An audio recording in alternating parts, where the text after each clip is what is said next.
பார்த்துக்கிட்டே இருக்கேன். இங்கேருந்து ஏதோ பார்த்துக்கிட்டே இருக்கீங்க. நானும் கிச்சனில் நிறைய வேலை இருக்குது, பாத்திரம் கழுவி விடுவீங்கன்னா நல்லாயிருக்கும். நானும் கை காலில் எனக்கு ரொம்ப வலிக்குது. அதெல்லாம் ஒன்றும் இல்லை. இங்கே பார்த்தியா, இயற்கை எவ்வளோ அழகாக இருக்குது.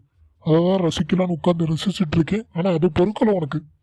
என்னதான் உனக்கு வேணும்? சும்மா தொணத்தொணன்னு ஏதாவது ஒன்று பேசிகிட்டே இருக்க.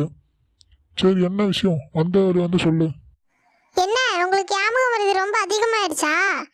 நானும் அப்பளது ஞாபகப்படுத்திக்கிட்டே இருக்கேன். நான் தான் சொன்னேன்ல கொஞ்சம் கிச்சனில் வேலை பாருங்கன்னு. கிச்சனில் நிறைய வேலை இருக்குது. அது வந்து பாருங்கள், பாத்திரம் கழுவிக்கிட்டே இருங்க.